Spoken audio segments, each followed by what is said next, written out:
According to Michel Foucault, we are living in a world full of power relations under the influence of which humans are, and power comes from everywhere. And so, moreover, for Foucault, the liberation from these power relations is impossible because they are part of the society, so they're essential for all social existence. And this power exercised by some insensible degrees, so we do not necessarily know who, how, and when exercise it. And Foucault has different names for these power relations, for example, disciplinary power, biopower, and pastoral power. And in my presentation, I will focus on the latter. So as I have said, for Foucault, there is no way to escape these power relations, but I think that we can change them and alter their direction, so consequently creates new ones. However, the question remains, what would be the impact of this new form of power relations on the individual? And in my presentation, I will do these 7 things in 7 minutes. So first, let's go to the Foucault definition of pastoral power. And for Foucault, the roots of pastoral power is in the old Judeo-Christian tradition of confession, and the pastor has a special form of power over the flock, and it gives him the opportunity to get inside someone's mind and private life, and using their commandments, pastor can alter someone's consciousness by defining what is sinful, what is not, by promising salvation, and so on. And here the technique of producing truth lies, and this technique of producing truth is transferred from the religion to our daily life and became the norm. So as Foucault writes, we can see it in medicine, education, family, and love relationships. And nowadays it aims for the well-being of population, so to make everyone happy, healthy, wealthy.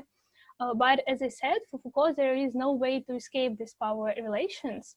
And here I have one question to this technique of producing truth, like what does this invented and produced truth mean? And here Nietzsche can help us because he also has these power relations in his work between masters and slaves, and he investigates the origins of Judeo-Christian values, where the morality as we know it now came from. And in Nietzsche, like with help of Nietzsche, we can see that there is no absolute truth, rather it is just a flexible concept which can be changed and modified through times.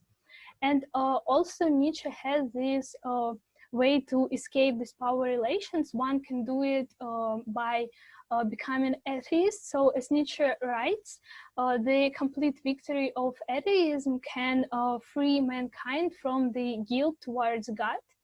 But these Christian values and this victory of atheism aims to the eternal happiness and the well-being of everyone. But my next question is that how can we define this well-being for everyone? And Engels had this problem in his text. Also, he described this capitalistic society where the inequality between capitalists and proletarians emerged, and it is excellent example of power relations between these capitalists and proletarians. And proletarians are treated as mere working mass, like without feelings, desires, and emotions. And Engels describes harsh conditions where people used to live and work, and they couldn't change it because the society capitalists, they didn't care about their well-being. The only important thing was their ability to produce goods and their ability to work. And also Engels had this way to escape, or to be more precisely, to overturn these existing power relations. One can do it by proletarian revolution and the establishment of socialism, so we can remove all class struggle. And as Nietzsche and Engels have shown us, there are ways to escape these existing power relations. And we cannot say that it would make life of every individual better or happier. However, this process of liberation is healing in itself, because it certainly gives the importance to one's feelings and emotions, and moreover, it coincides with contemporary liberalization trend and tendency towards individualization, where every individual counts, and a person places himself, his wishes, desires, aspirations in the first place, and through this he can liberate himself from social expectations and social norms, and consequently from the existing power relations as well. And we can find confirmation of this in the May's article about the new patient-centered approach, and it is an alternative way of this alternative form of this pastoral power, where the individual is in the spotlight, and his feelings and emotions is in the spotlight rather than biology. And the patient talks for himself rather than his analysis talks for him. And such approach can bring out the individual and his or her personal feelings and emotion, and free person from the existing all power relations. So that's all I want to say. Thank you, and here's my reference. Thank you very much, Anna, for your presentation. Who wants to ask the first question? Oh, Andrei, then Peter, go ahead. Yes, thank you for the presentation. My question is, okay, I mean, if you say that, well, the relationship between the patient and the doctor these days, I mean, they'll have less, you know, coercive relations than they used to be. But do you think this is only possible because something else changed in the society? That, for example, in other spheres of life, there is more power, coercive power, and that's why doctors can actually, you know, take it easy and relax a little bit because there are other means to control people outside medicine.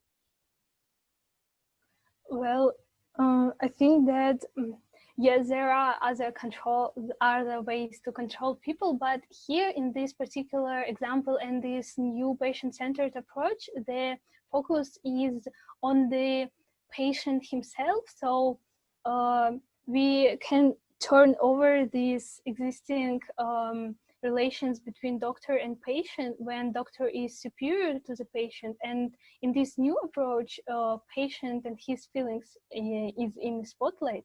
And well, I don't think that doctors can relax, because it obviously it has some new things to do, because doctors should it is resemble this psychoanalytical session where you tells your thoughts and emotions. A doctor should like have the answer to your inner feelings. So it is also a hard thing to do. Peter. Yeah, a couple of things. Firstly, I'm just curious about this definition of individual, and if you could theorize it a little more. And I imagine that, well, I'm just wondering if Foucault would be very cynical about this idea that the individual is possibly released, because he would have a cynical approach to the very category of individual. So is there anything more you can say about the category of individual? Because for like Foucault's advisor, Althusser, for example, the individual is only ever individual in terms of it being interpolated as such by someone else. So this is a problem I have. How can we define an individual outside of relations, and those relations will always involve power? So that's one question. I suppose that we'll just have that question for now. Yeah, the individual, well, depends on the time, because now we have a different definition of individual, I think, because as I pointed out, these trends towards liberalization and individualization when our feelings and emotions in the first place. And these conditions the individual, and so well, we can define individual. Individual cannot escape this power relation. So I think we cannot define the individual outside of these power relations, because everyone has his place in society and the roles in society. So it depends also on this. Okay, thank you. And a follow-up question is about power, if I may. And I just, of course, the three different authors you use would all have very different definitions of power, right? And I like, you know, Nietzsche, will to power, and so on, and Engels, obviously, and then Foucault.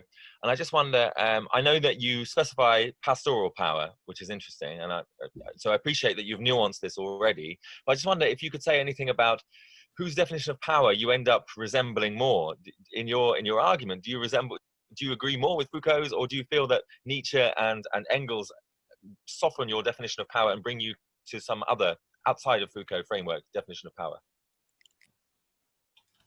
I think I can relate more to the Nietzschean definition of power, his will to power, like this basic instinct of individuals to dominate and to conquest.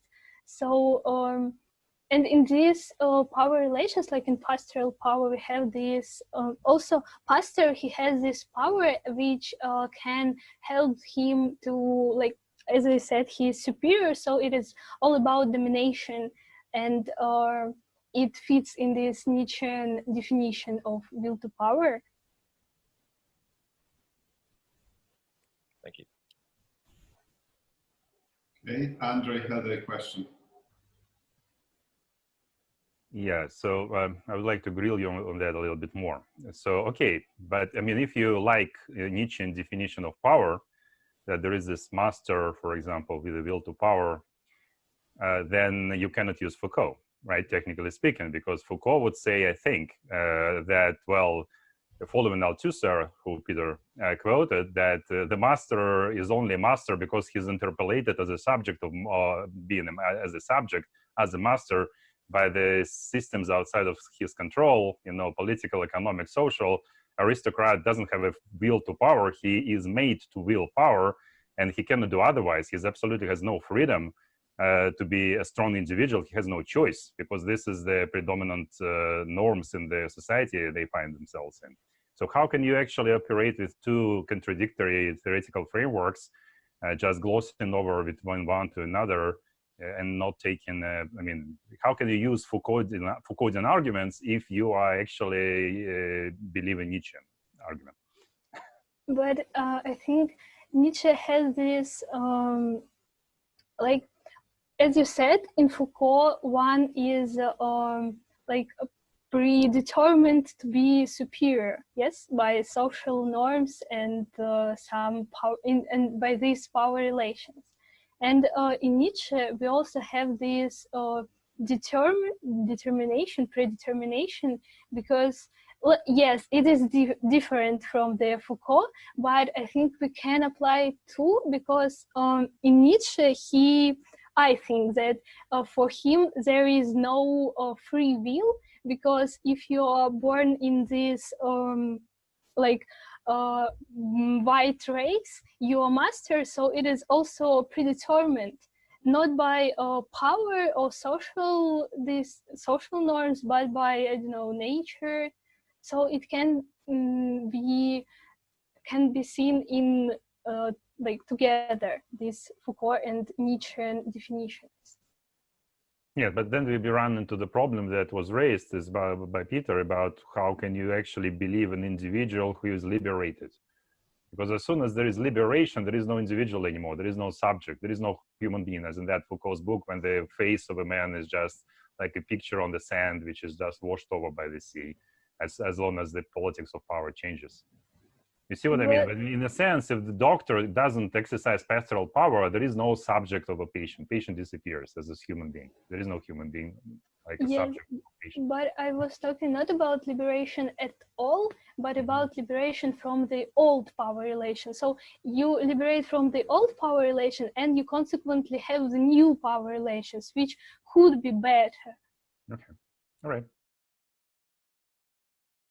So hello everyone, my name is Arseny Osokin. Hope that you will enjoy my presentation, but let's get straight to the point.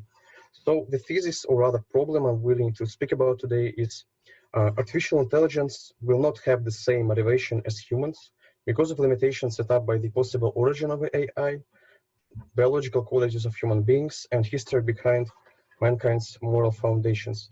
So each of these three topics relate to the works I have been using in my argument, and it's Superintelligence, Paths, Dangers, Strategies by Nick Bostrom, from Introduction to Artificial Intelligence, Symbiotic View of Life, We Have Never Been Individuals by Gilbert et al., and On the Genealogy of Morals by Friedrich Nietzsche. These are some definitions I'm going to use in my work. First one I'm going to use a lot. I'm already used it. Second and third, not as much, maybe 2 or 3 times, but the definitions aren't as obvious, so I decided that I should include them. And I have to mention that Nick Bostrom himself mentions that artificial mind need not resemble a human mind. And introduction of human motivation and morality into the machine would require a lot of unnecessary work for scientists.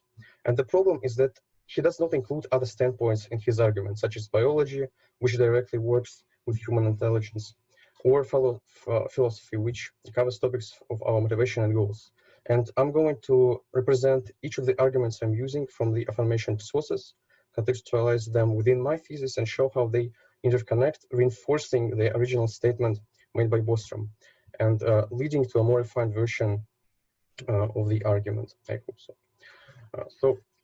As I already said, I'm using Nick Bostrom's book as a context for my work. And although in his book he mostly focuses on superintelligence, as the title suggests, he sets a foundation for his reasoning with an inquiry into general level AI, alongside with the methods of achieving it. However, I would argue that all of them will lead to an intelligence with motivation far from the one humans possess. And according to Nick Bostrom, one of the most accurate ways of achieving a human-like intelligence is to create a simulation of the processes of evolution which would lead to an appearance of a computer version of human intelligence. However, emulating whole evolution process would take insurmountable amount of time, and choosing the precise settings for the environment could take even longer, making it incredibly inefficient. But he follows with the elaboration that we could cut some corners by creating a specific virtual conditions which would be beneficial specifically for the development of the intellect, and by shaping a specific environment which will prevent evolution from developing traits unrelated or even harmful for the appearance of the intelligence. We would have like this, our small, specifically created evolution which would lead to appearance of the intelligence. But with the first method being extremely inefficient, second one requires changes that make simulated evolution completely different in a long term from the one we are taking part in. And that will lead to an appearance of the intelligence, probably. But it will be significantly different from the one humans possess. And in order to understand why inability to recreate the process of evolution in artificial framework is important, let's address history of mankind's own moral foundations. And according to Nietzsche, our present morality has developed because of concatenation of specific circumstances. So master morality, defined by good-bad distinction, which was invented by Strong and Noble at the time, attributes good to the noble themselves and associating bad with weak, ill-born, and important. However, throughout the course of history, it was overtaken by slave morality, defined with good-evil distinction, invented by the poor and powerless who directed their resentment towards the nobility, and defined themselves as good as good and noble as evil. So according to Nietzsche, that conflict originated in Roman Empire, with slave morality beginning with Judaism and finally reinforcing itself through the society with Christianity, through Reformation and French Revolution. And as we can see from Nietzsche's inquiry, our morality has appeared to the combination of specific events. Since our moral values regulate our motivation, for AI to have the same goals as humans do, they need to acquire the same morality.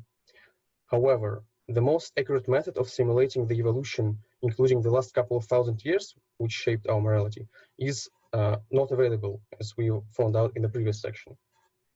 But you would argue that there are a whole ton of other methods of creating an AI. Well, yes, sure, but other methods of creating an artificial intelligence, which would try to recreate anthropomorphic motivation in machines, would likely to fail, precisely because of biological qualities of humans.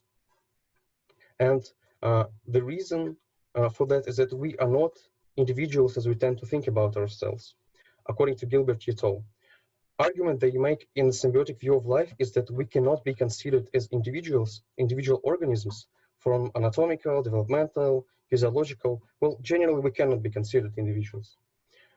Microorganisms in our body shine as the essential part of our existence, establishing a symbiotic relationship with each other and the host organisms, which is us, basically. And what is important for us is that these microorganisms, by regulating metabolism and producing hormones, as a result, directly affect our thought process, determining our behavior, mood, and overall existence. And such details might be essential for biological cognition.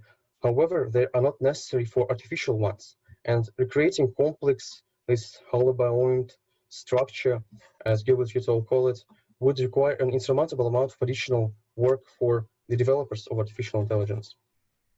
And when we combine these three arguments, we can see that artificial intelligence possessing the same motivation as humans is not likely to be achieved. Well, we can return to the Q&A section about that, but achieved and created by humans themselves. And complicated nature of human beings, where intelligence is being tightly connected with condition of our symbiotic bodies possessing it, is even harder to achieve with AI because of series of specific circumstances shaping our morality. And our cognition and our morality has received its specific traits in a context of a biological, evolutionary determined development. And by combining that fact with the limitations of artificially created intelligence, we come to a conclusion that motivation we have is a result of evolutionary process uniquely possessed by human beings and not likely to be rivaled by artificial mind created by humans. So it seems like it. Thank you for attention. Sorry, I'm ready to hear your questions. Thank you very much. Please raise your hand. Who has the first?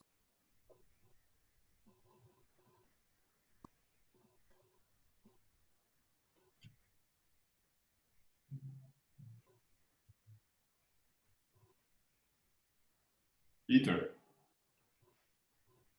Hi, Arseny. Thank you for the presentation. Quick clarification. I know you already touched on this, but I wonder if you could just say a little bit more about the distinction between the actual processes which create, at an essential level, intelligence, human intelligence, as you say, microorganisms, human morality in its history, and then the effects, the simple effects. And just this tension between recreating the essence of, if there is such a thing, this could be a question, the essence of human intelligence versus the effects of human intelligence. Okay. So if I'm correct, understood your question, I think that this is an important point, that we as humans were specifically, I'd say, created by evolution, but we have been developed throughout the process of evolution as biological organisms with a specific, in a specific framework, and our bodies and microorganisms within it, as we've understood, regulate processes of our cognition and our whole existence.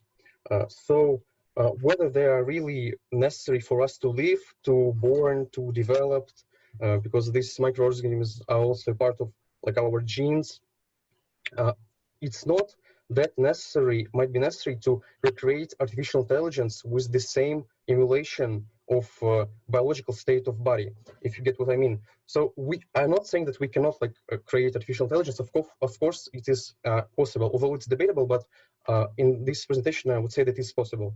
But just going out of our way and investing a lot of time to recreate the intelligence, general intelligence, which also could base itself on thinking, calculating, using consciousness, will be hard enough. And also by adding this specific biologically targeted element of hormones, microorganisms regulating our cognition and behavior would be too difficult and would not be really that efficient. Although I must say that this machine can be created, but not by humans, because Bostrom has this argument that the latest creation we would ever need is an artificial intelligence with the same level of intelligence like a humans, and we can give it any task we want, like well, create artificial intelligence which would simulate a human being, and it would do it like for thousands of years. But for us to design it by ourselves, this I think is not really possible. So I hope that I answered your question. Thank you very much. Yeah. Yeah, Andrei. Yeah, I would like to follow up on what Peter asked. It kind of assumes that all humans have the same motivation, right? That there is this kind of invariant which is determined by our evolution, which we share, and our, biota in our body, which we also pretty much share. But we know for a fact that, first of all, different people have different motivation, and people historically have different motivation. It also changes by the influence of culture. I don't remember who said that there is more difference between two people than there is difference between two different species of animal. So if that is, so in what respect the idea that all humans share the same basic motivation, very complex, which you described, is essential for your argument? Because it seems to me that if you say, well, all people are different, then we can create an artificial intelligence, teach them a certain kind of motivation, wouldn't apply to all humans, but some humans would fit this particular, model that you create. Well, okay, yeah, I understand your question, but really, I'm not saying that we can't. I'm not really saying that humans have the same unique goal. Like, I don't know. Well, Nietzsche says that it's will to power, but I'm not saying that we have like a one goal which we all should achieve, and we can't create an intelligence that would simulate it. I'm rather saying that we can't create an artificial intelligence which would have the same anthropomorphic goal which humans have, because our morality is being shaped, yeah, I agree with you, under many circumstances, like our communication with other people, us living in a concrete society at a concrete moment of time. But still, our goals and our motivation is directed by our biological base and our like cultural base, which has appeared throughout the process of evolution of human mind. So that's what I'm trying to say, and not that well, humans are different, then we can create whatever intelligence we can, and it would fit human like framework. No, I'm saying that we can't create rather an artificial intelligence which would fit anthropomorphic value of goals. So if I'm answered your question, so yes. Yeah, Andrei. I would still press you. I don't quite understand what it means by anthropomorphic, right? I mean, it's not anthropomorphic in the sense that, well, there is no body in a computer, right? I mean, it's still differently organized. But what Peter, I think, was asking is that if you look at you, right? You're a particular human being with a particular set of motivations. So imagine we can describe your motivation. We'll program a computer with exact same motivation. It doesn't have this biological basis or this evolutionary basis as in yourself, but the effects will be the same. This computer will behave exactly as you would in terms of its motivation. Or you think it's impossible. If it's impossible, why? Well, I mean, if I understood it correctly, that well, because our like cognition doesn't follow the same one goal throughout the whole part of our living. We don't like live with one concrete goal at the same time. It might be affected by our like internal passions, something at which our like behavior might be suddenly changed because of problems with our microbiota. Suddenly we have different behavior, and our goal at the concrete moment of time would change. And also for the same like the same idea is being described by the Bostrom himself, that we can create artificial intelligence. It might have the same like goal like people have, but like we are not really aware of our concrete motivation, which is like universal for a whole part of our life. While artificial intelligence might have the same one, like counting all pieces of sand in the universe, for example, and it would follow it and change like its behavior according to that singular goal. While human beings are being completely constantly optimized towards their concrete condition of their bodies by their internal these microbiotical relationships. If I answered your question.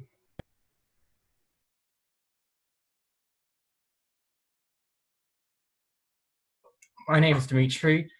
and today I will be presenting my somewhat strangely named presentation, Cyborg Warfare in the Chthulucene. Let me start with a preface. I was always fascinated by the interactions technology has with society, politics, ethics, and the complex, net of connections. And the sphere of autonomous warfare, I think, highlights that pretty well. So I hope that I try hardest to emulate this complexity with my presentation, and I hope that translates with what little tools I had. So let us start with the scope of the problem in the first text. Okay, so the first text I read on global issues is from Alex Leveringhouse, who wrote an article called "What's So Bad About Killer Robots?" The author argues from the stance of contemporary just war theory, what's bad about these killer robots is that the danger of it is that it replaces human agency with artificial agency, or dehumanizes warfare and causes severe ethical issues.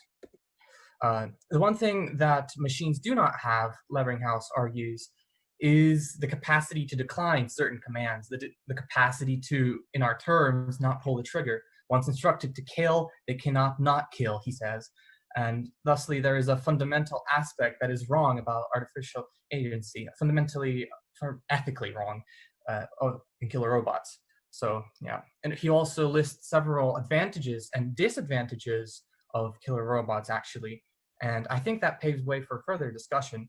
But he underutilizes it and ends on the fact that it simply does not have human agency. So the question then comes up: do we give human agency to some extent to robots, to killer robots?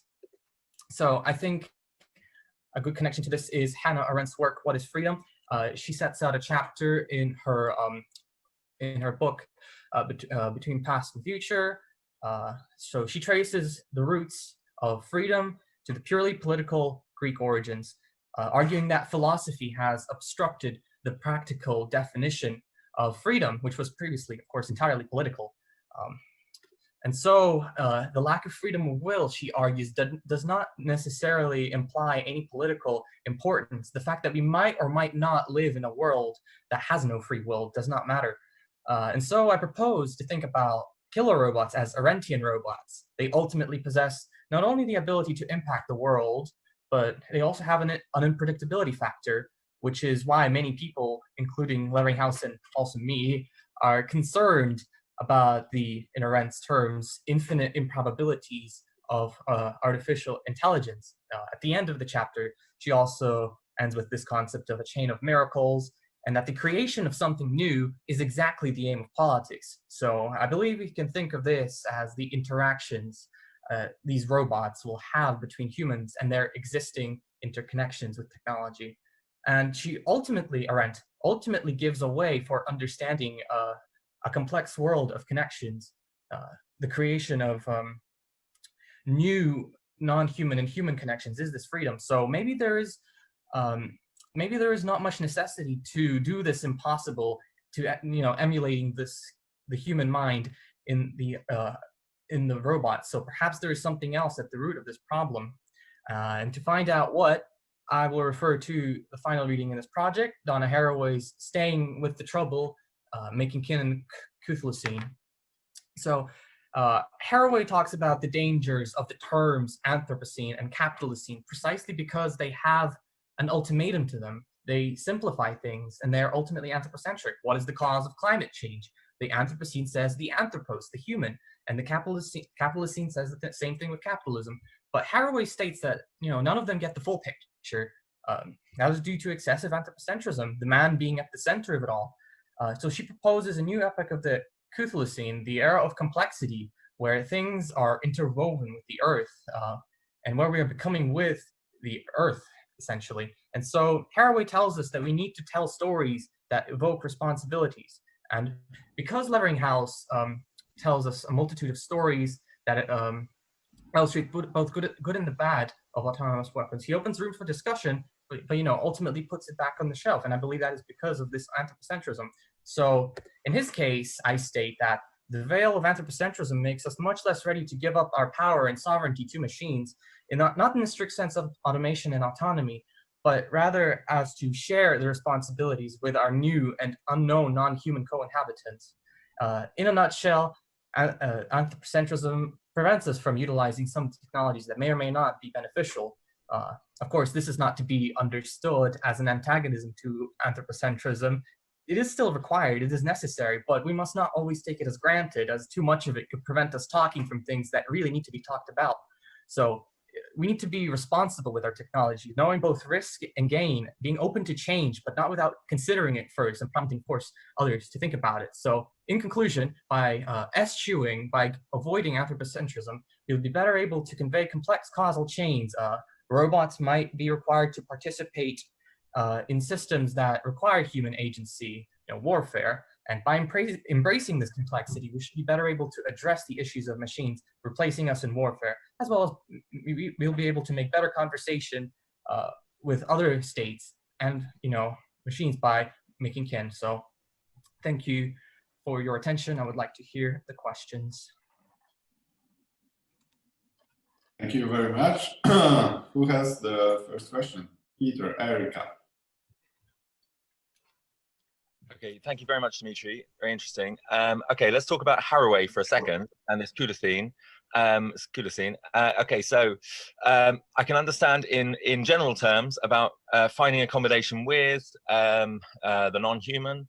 I can understand accepting a non-anthropocentric world where we embrace and talk about the complexity of different agencies and desires. What I cannot understand, however, from Haraway, and maybe you can help, is what happens in the situations where the needs and desires of the other species, or the non-human, in this case the robot, impinge upon the needs and desires of the human. How is that judgment made? Like if we surrender a human-centric agency or whatever, or set of ethics, then what happens in ethical decisions which directly violate the human safety? Like, does Haraway have a solution for that? Do you have a solution for that? Haraway, well, in a way, Haraway's ultimate ultimate philosophy is about living well and dying well in a complex world, in a world that requires you to be responsible in a way that it affects human agency. I would imagine this threat is this is interesting. Yeah, this opposition of human and non-human would be this exact sort of consideration of responsibilities of each party involved, of the human and the non-human, in recuperation and making better for both of them. I mean, this is precisely the aims of this, I think. Does this answer your question? It does. I suppose the thing for me is in that concluding slide, this ambiguous word address, which I was just curious. So I think you address that right there by saying, okay, so this involves some negotiation, which is again still a general term, but I understand it's more specific than address. Yes, it does answer my question. Yeah, thanks. Erica.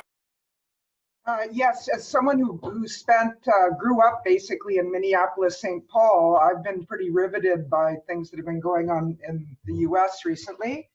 And I couldn't help but think about, in your discussion of the killer robots, about this issue of the human factor. And I was wondering if you might think about your argument in terms of the murder of George Floyd by the police. And if a robot who had been programmed to be racially blind, how might that actually potentially be a benefit? I don't necessarily think that it would be a benefit. Like in the case of it's in the case of that, I think Donna Haraway would say that this is an avoidance of responsibilities. The programmer that made a racially insensitive robot would essentially put the responsibilities on the programmer that made this, and on the fact that he was not able to foresee the relations of this robot and ethnic minorities, and this ethnic minorities. And so does that answer your question, or do I need to go further somehow? I'm not sure. It's a big question. It is, yeah. Yes, so my question to Dmitry is as follows. Don't you think that this whole concern about the ethics or agency or moral autonomy of robots is a bit exaggerated? Because if you look at what's going on in the Middle East, for example, with all the drone warfare over Syria, for example, or now in Yemen with the Saudis, does anyone blame the robots, like among the local people who are being bombed? I mean, everyone still assigns agency to things like nation states or President Trump or whatever, Prince Saud. So where do you see this concern actually? Who is concerned apart from philosophers? Of course they are, but like, are people affected by war actually concerned by this? Yeah, I guess I can sort of say a thing or two about it. Well, the difference with drones and fully autonomous things is that there are still operators behind the drones. There are still people that ultimately press the button, make the decision, and therefore act on the authority of the country, I believe. But in the case of robots, this is something that we believe is something removed from something as, you know, there's an extra causal step in between them. There's the programmer, there's the robot, and there's the ultimate act of killing. And in this instance, it ultimately questions, okay, who's responsible? Is it the robot? Is it the hiccup of the programming? Or is it the country? Is it the fact that they allow this? Or is it the programmer that was not able to act upon their responsibility? And yeah, I think that ultimate tension is exactly this, this problem. Andrei. I have a question similar to Tomek's, actually. I mean, I don't know, you sound like as if in previous warfares without robots, everything was clear about who's responsible, people responsible were taken into account, there were norms, people were kind of prosecuted, but now, voila, there is a problem, robots cannot be prosecuted. I don't think, I mean, where is this? I mean, this is what analytic philosophers like doing, right? I mean, they assume this kind of ideal moral universe where everything acts according to the rules, and then they take a robot in this universe and say, oh, voila, there is a problem with the responsibility and agency, and let's try to resolve this riddle. But this ideal world where war is just, this kind of all killings are justified, those, I mean, it all goes, it never existed, right? So why would robots make any difference? I mean, look at any of the wars in the past without robots, the war in Vietnam, for example, who were taken accountable for the killings, wrongful or rightful? Nobody, right? I mean, people just make mistakes. They make killings which are necessary or necessary by some perspective, but unnecessary from another perspective, or criminal from a third perspective, or actually completely justified from a fourth perspective. There is never a consensus about whether a particular act of killing in the war is justified. Some people think yes, some people think no. So what difference would robots make? It will be the same mass as before. So to kind of repeat your question, is that there's all wars are already immoral. Wars are already, like, you know, so people can't. Not from everyone. No, come on. There are lots of people who believe in just wars. Well, yeah. Great patriotic war. Do you think it was immoral? No. I mean, from some perspective, yes. From some perspective, no. There is never a consensus, and there's never been, and will never be. So why would robots make any difference? Well, from the fact that we have indeed this this difference between us. We have this. Some people believe in, you know, of course, moral and immoral wars, and in the case of, like, I think Donna Haraway mentions Hannah Arendt's trying to justify the banality of evil from Eichmann's perspective, where he failed to recognize his responsibilities to many people, and so his banality of evil as being like a simple bureaucrat was failing to recognize the world outside of him. And I don't know, like, it would change a lot of things because of the fact that. Let's take this example, excellent example, banality of evil. This Eichmann couldn't recognize blah blah blah the context. The robot cannot recognize the context. What's the difference? The difference. Oh, okay, I get it. Well, the difference is this this lack of supposed human agency, this lack of the fact that, oh, we cannot, well, the robot cannot disobey. The robot cannot say, like, okay, the military objective is kill this person, and the person that is the soldier might have objections to that and may say, okay, I'm going to spare this person, but the robot, he's programmed to do this, and so not necessarily robots that are programmed to disobey orders sounds a little counterintuitive.